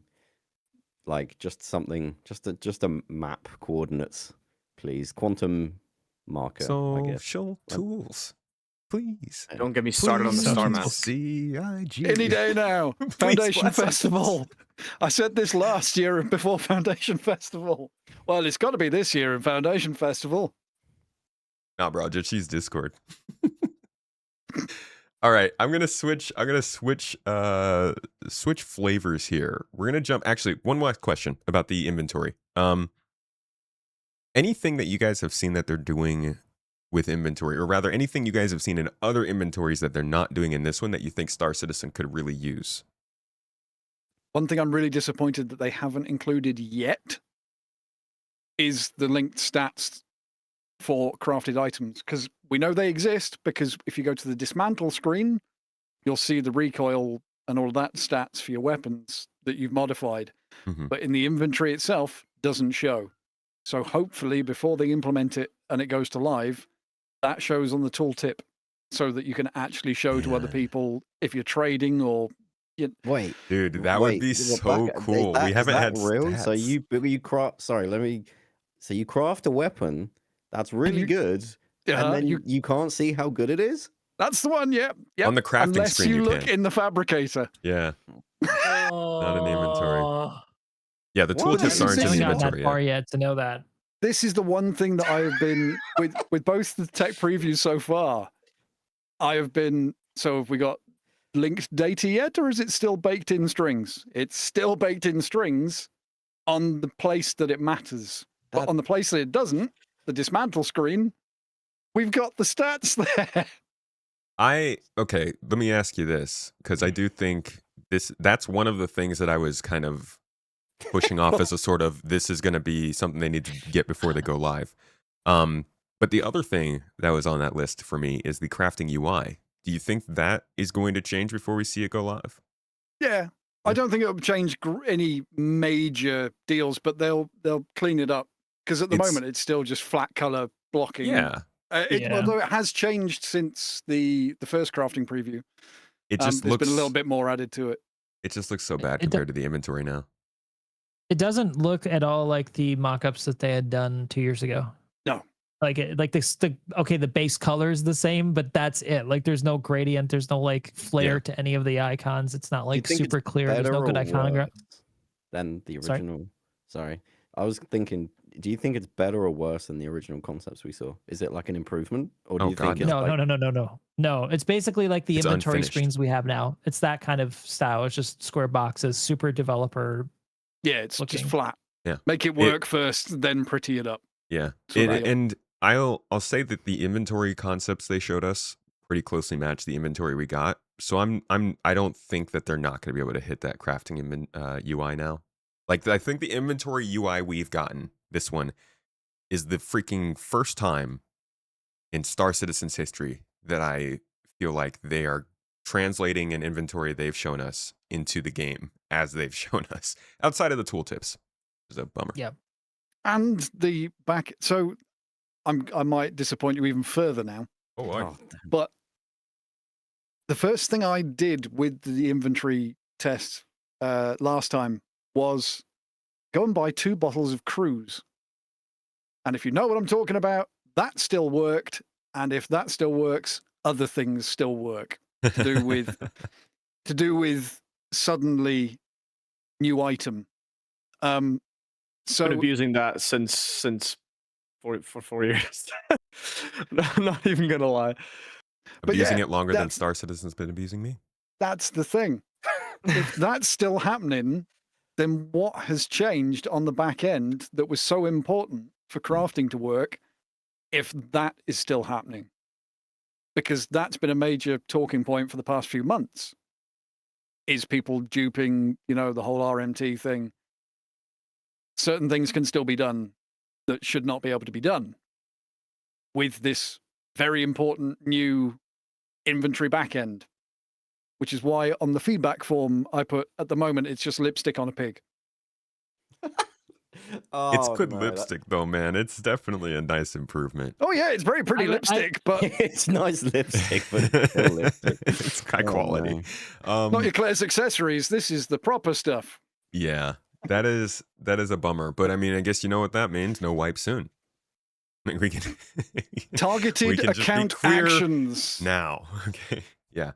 All right. Anybody else have any commentary on the inventory? Yes. I heard. So my pet peeve with the current inventory is, and I'm sure you're all aware of this. This is just such a massive piece of friction in the gameplay. When you scroll, it takes ages for the icons to load in, right? So not only does it take ages for the icons to load in, but when you scroll back up, the items that already loaded in are loading in again. They've offloaded when they left your screen. I haven't played the tech preview yet. I heard that is fixed. Is that the case? It feels Does that it way. load? It feels much snappier. It should load the yeah. icons once and never again. Well, You know? yeah, I don't know about the reloading thing. I haven't noticed that. It's faster. Okay. Like, it's faster to render for sure. It's still not immediate. You're still gonna have like maybe a half a second or a second of, oh my god, where's the gun?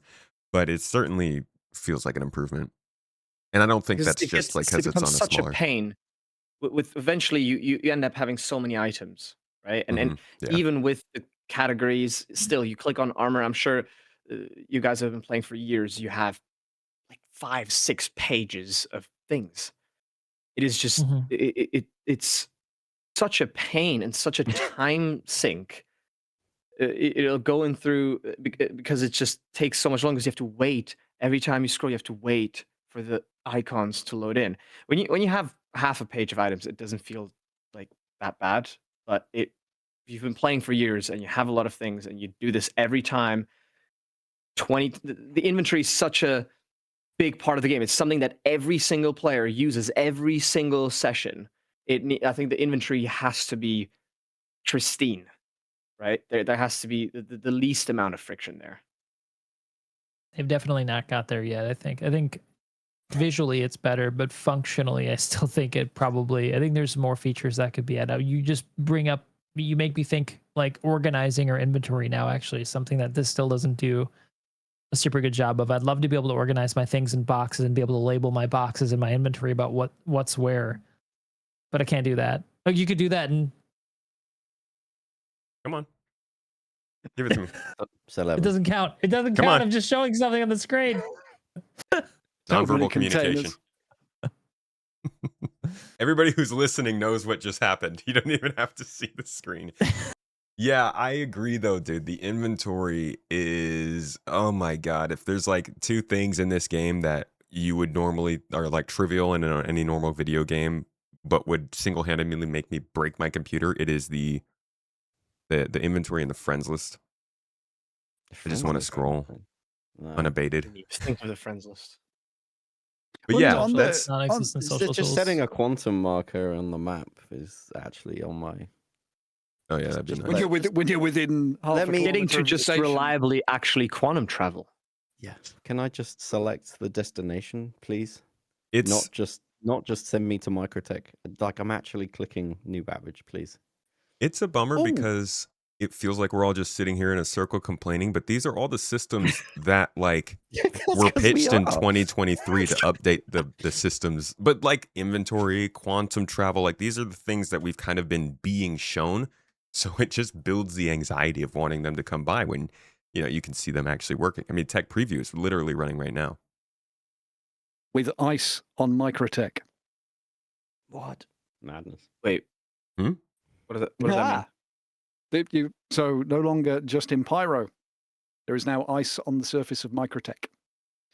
Oh, that That's makes mineable. sense. That's good. As in mineable thought- ice. Yeah. Yeah. That's surprising. I thought Should we'd have be. to wait until their new planet tech before, because they showed how they were going to have a whole new So did resource I. distribution system Yeah. with the next planet tech. So You never really know. You mentioned where it sounds like we're all stood here complaining. I mean, kind of are. But you guarantee one of the first comments you're going to get on the video is, oh, look, it's all the shells in one place. I simultaneously in the same video will get a comment that says, "You're such a shill," or you are such a doomer. Like same video, same. You're just trying to start drama. Yep. Let's switch flavors. Now we finally can. And let's talk about Squadron 42.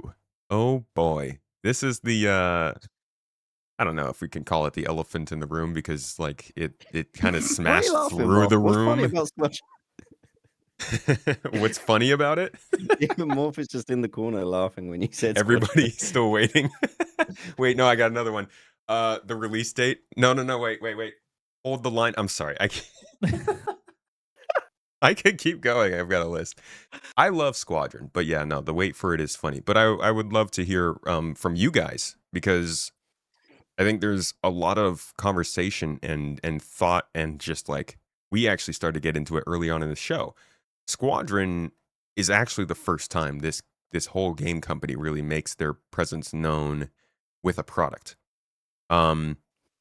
It's also a single player game. It's not like some niche MMO. So there's a lot of potential with it. And obviously they've been marketing it up a lot. So it's going to be a splash, whether a good or bad one. Do you think, though, that that Squadron's release could bring a lot of people truly into Star Citizen? And do you think that is going to be a good thing? I've already thought about this a lot, and I came to the conclusion the other night that I think it is unrealistic to expect that Star Citizen will get into a place this year, if their plan is still to release it this year, where it will retain people long term. I think that what Squadron can do for Star Citizen is a couple of things. The first is it can establish a lore that everybody can become enthusiastic about, which I think is really important and what made Star Wars Galaxies so good. I mean, like it had a super established lore and story, so people were already into the game's universe, right? We kind of need that foothold in our minds to excite us, I think, a bit about the universe of Star Citizen and the lore of Star Citizen, right? Because there's not really that much of a strength to the lore right now. It's all kind of in the background, and when they have these events, like, oh, there's this thing happening. All right, cool. All right, well, we'll get into it. Kind of. There's not really like this big involvement. Like, no, I'm an Imperial. No, I'm a rebel. No, I'm neutral. I don't want any of you guys crap. You're like, there's not that really like devoted feeling in the community for anything or another. Mostly, I would say there still is probably some people, but not for like the vast majority of people, I would say. That'd be my assertion. I could be wrong on that. So I think it'll do that. I think it will temporarily get a lot of people playing Squadron 42. Usually with single player games, like it goes about a week, and then there's a super harsh drop off because single player games, with very rare exception, do not retain like engagement for long. It's really like a week or maybe 2 weeks, and if it's really good, it can go a little longer. But I would not bet on Star Citizen Squadron 42 being the exception to the rule. So what I think will happen is those like the big streams will come, they'll stream it, it'll be big, maybe the 50,000 on Twitch or something overall viewership, and then it'll drop off a cliff back down to like 1,000. And I think Star Citizen will get a short influx of people, but I don't think that there will be very much retention because the game still will not be there just yet. What I think it'll do instead, what I think Squadron 42 is going to be good at, is showing that Star Citizen is not a scam, that they can deliver a product. Maybe it's not the best product in the world. I don't know. I hope it is. But I think realistically, the best expectation that I personally would recommend people have is that it could just prove that CIG can make something good. And that will, I think, at least tamp down a bit on the it's a scam reaction to Star Citizen and their announcements. So I think there'll be a spike and maybe a build up over time as trust in CIG in the general public, goes higher and higher as they get closer to a 1.0 release. Anyway, that's my read on it. I think that covers it. Yeah, I kind of I follow on exactly how you feel more, but and on that note, I kind of feel like pushing Squadron this year with the PU at the stage it is a mistake for CIG for longevity. Personally, that might be a bad take, but I wish the PU was in a state where people played Squadron and thought either it's okay, good, amazing, I'll try the PU, and then ended up in the PU for long term. Like, because I think people will probably only make that decision once. If they play Squadron and the PU's not great, I don't think the majority of people are going to go, I'll try it again. I don't know. Maybe you guys disagree with me, but I feel like it's really important that player funnel works the first time. That's the danger, but I would say to counter that point, I would say that even if it doesn't offer like a substantial increase, for whatever reason, CIG has been continuing to get more income from backers. And if you look at this year's new backers versus last year's new backers, it's more than doubled. So they're doing something to attract new people. So even if Squadron on that release doesn't retain a huge amount of people over what they're already getting, I don't know what they're doing, but it seems like they're able to continually grow. So, and I don't have that data either. They might be happy with where the PU is now, to be completely fair. Like, we're sat here, we want this, we would like this, we don't like X. But they might be sat there going, well, player time played is up by 3x and more players than ever. So that's they a might dangerous be really trap, happy. though. Yeah, I think it is. But I'm saying is they might be sat there going, well, the game's in a great place. Let's push it. So, but what are you talking about? Data analyst by day, I have to temper expectations of people who go, those are great numbers. No, verbatim. Look at the sentiment. Yeah, I think I think that'll be a really big mistake to assume that because of the higher retention this past year, that the game is in a great state and it's ready for Squadron 40. Like, I still think that it's a very niche game. And then if you expose this to a general public, the reaction would be overall negative with the current state of the game. Yeah. So, yeah, it's definitely nowhere near being a full game that people would expect. But real quick, Kraken, before you do, I just want to confirm, Ollie, you are publicly advocating for CIG to delay Squadron 42. Is that what I heard? Just want to get that on camera. I want the game to be. I want CIG to be confident. For the sake of CIG, I want CIG to be confident in the PU before Squadron comes out. I'm not sat on a position whether or not I think the PU's in the right position or not, and whether or not Squadron should come out. I'm just saying I think that equation matters. Of like, if Squadron comes out and it's great, but the PU's bad, that makes a difference. I agree. I think that. But, I mean, at the same time, though, like, they've been trying to do both at once since the Kickstarter, and clearly that's not worked out because they've had to shift 90% or whatever the actual percentages of the resources in the Squadron to finally get that out the door. We can clearly see how many issues that have caused for the resources for Star Citizen. So I think that it's just to get this out within a reasonable time. I don't know how they can get both of them to a really good place on the release of Squadron. I just don't think it's possible. I think that they tried it, and now we're sitting here how many years later? 13, 14, 15. How many years has it been? I've lost track of the years now. Like, it's year been 14 right now, I think. 14 years. Like, there's only so long you can keep going before the backers actually die. So I agree with you that you know, there might be financial and contracted reasons why it needs to come out this year, regardless of the state of the PU. But I'm just talking in a kind of perfect world. Wouldn't it be nice if the PU was in a great place after players finish Squadron? You Oh, know? ideally, I agree. yeah. But the reality is they need to finish something. Yeah. And it's not going to be first, let's be honest. What were you going to say, Kraken? I cut you off. I've completely forgotten. Sorry about that, man. I just wanted to make a joke about Ollie. But no, they need to finish something at least and get something published. Out in the world Yeah. that is good. The PU will suffer, or well, it won't suffer. Yep. So the PU Star Citizen will likely, as Ollie said, have a load of people go, "Ooh, I finished this, and now there's an online thing," and maybe they still include the "you've earned this" attributed for Star Citizen or whatever for certain gimmicks, and then people go in, they get their Star Citizen package, and then the PU is what it is. I mean, anybody that's lucky enough to get referrals has always noticed that sometimes there are refunds from those referrals. It's they tried it, they didn't like it, they refunded. There's certainly also something to be said about, like, when they announce Squadron's release date, people are going to come to Star Citizen to see what it's about. So it's not even the release date that they need to be prepared for. Yeah. It's their marketing campaign that they start.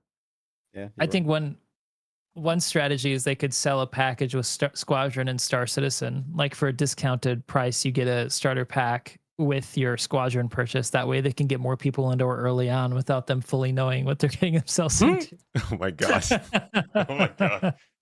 You know they're going to do it marketing too. Team. I'm just calling it. Hire this guy. All right. He hasn't got the fake leather jacket to be working on the marketing team. Dude. Only fake leather, though. All right, y'all. That's going to wrap up our discussion for today.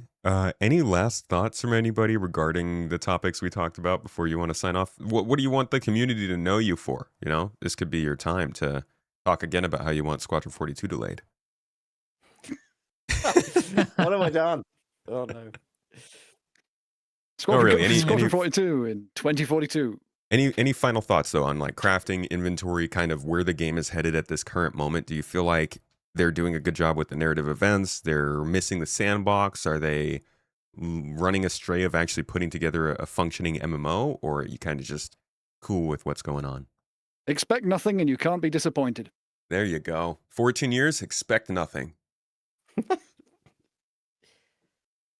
I think I think Star Citizen is going in an overall positive direction. And I'm excited for this year with the Benoit's talk. I think it looks like they're going to focus on social tools. We haven't even talked about it in this podcast, but like it's been a big issue. Social tools, org tools, party chat, like filter tools, like all that stuff. So very, very excited for some of the most simple things to finally come in. So yeah. Cool. Yeah, I'm really hoping social tools makes an appearance soon. Yeah. Ollie, Tom, anything from you guys? I mean, overall, obviously, Star Citizen is getting better and better and better. We're getting higher player caps, better performance. But I do wish that they invested more in the things that maybe aren't as flashy, but are things that the player interacts with every single play session, such as the star map, the Mobiglass, the social system, the inventory. These things, like I said, they have to be, in my opinion, they have to be flawless. And yeah, that's what I would like to see. Honestly, No pressure. Things that you have to interact with every single time have to be perfect. Yeah, I agree. Stuff like the inventory system, like the map, like even just the freaking friends list, they gotta be good. You can't tell people I can't to even play a accept multiplayer game. I can't even accept friend requests right now. You can't full stop. send them, dude. How crazy is that you can't just look send them, somebody's yeah. name up and send them a friend request in this game? It's I don't You crazy. have have to party go to their markers website. half the time. I don't have party It's markers. ridiculous. It's so many things. You have to go to the website. Yeah. What are we doing? What, dude? Oh, I'm sorry. That one really gets to me. Thank you for bringing that up. I just VoIP. No one can hear me. I'm talking to people. No one can hear me. I'm talking to myself. VoIP Yeah. is another thing. Yeah, there's so many. I don't want to get on a started rant, but I can only like I said, be. my honeymoon phase is over. The rose-colored glasses have come off. I think that's a good time though, because it finally feels like those systems are at least coming online. It was a real pain to complain about this stuff, and there's not even like a solution on the horizon. Like they haven't even marketed something for it. At least we're finally starting to get the inventory and the technical preview.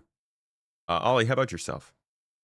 I am generally like very optimistic and hopeful. I just think there's so much they are trying to do this year.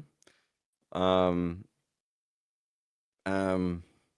that's it. Yeah. Like with the crafting, with the instancing, we talked about base building at the end of the year. I think it's there's a lot coming this year with Squadron.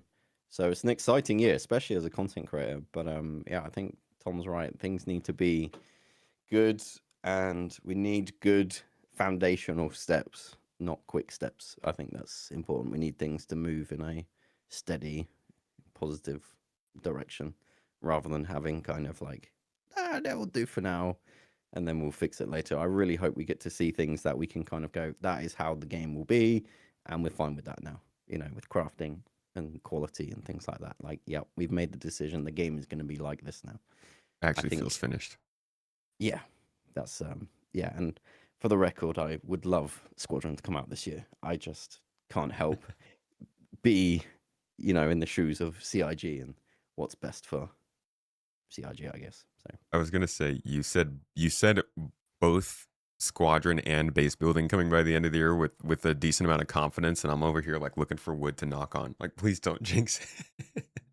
well, that's just come out of their words, like their words, not mine. And I'm sat here going, that's a lot, Chris. That's a lot. So good They luck. haven't actually said anything about base building, right? I don't know. The consensus earlier was maybe at the end of the year. Question mark? We Oh, hope. that was just We hope, right? their go home for the holidays. Okay. Because that's what they I like to don't do. Throw expect the next big flashy thing. I don't expect it. It would be nice, but I don't expect it. And if it does come out, it better be more than a shed. That's what I'm going to say. Yeah, shed and a power generator. No, no. Yeah, there'll be a new ship involved as well. Duh. And a bucket. Oh yeah, And the bucket. little hover dude with the drones. Kraken, any last things you wanted to share? No, I mean, I'm as I've said times before on various shows, I mostly live on PTU because I don't treat Star Citizen as a game very much. So I live on PTU, put in bug reports. We've all heard plans time and time again. I go by what's currently on PTU. And as there's no PTU up at the moment, just tech preview. That's all I go by. Expect very little and you cannot be disappointed. Yeah, I need to start shifting my content a little bit. I like to talk about what's coming up, but yeah, it's much safer to just talk about whatever is in the testing right now and what's gonna be in the next patch. But we appreciate that realism. I also appreciate the freaking one-page guides, and we appreciate cats. Morph, thank you, wait, dude. 1 We second. had to get at least one cat in this show, Oh, or no, else no, no, what's no. She's the been point? What's bothering me the point? whole time I've been streaming, but I don't mind because she's so cute. She Mine will posted it. start in She's like, about 20 minutes. let me on the mic, Morph. Let me on the mic. I got so many things to say. He's like, what's going on with Star Paws? Exactly. I want cat features. There we go. Okay, we got 2 cats on that. Yeah, Aw, it has to happen. adorable. For those who are just listening and not watching, unfortunately, you had to miss out on the cat featurettes. But I'd like to thank everybody for tuning into this episode. It's been a nice long one. A look into Star Citizen's general direction. We do this occasionally. We've been kind of not as much lately, but we'll probably start doing these a little bit more. It's a joy to get to hear everybody's different opinions because you guys hear me talk enough. And yeah, sorry, I still don't shut up enough on this one. But thank you for listening. Thank you for watching. If you like this podcast, Launch Sequence is also going on every week. We do that as a kind of a one-on-one conversation. But if you want more great coverage of this game, ship reviews, videos, gameplay, guides, all that kind of stuff, all of these people are posting on the YouTubes. And I think you guys, besides MrKraken, I think all of you guys are streaming on Twitch. So we will leave all the links down below in the show notes. Make sure to check them out. Give them a subscription. Go hop on the comments. Tell them the Toes sent you. You know, be a friend. The space community is a tight one. We got to stay close. Thank you again for joining me, guys. I appreciate you. And thank you, everyone, for listening. I will see you all in the next one. Have yourselves a lovely day.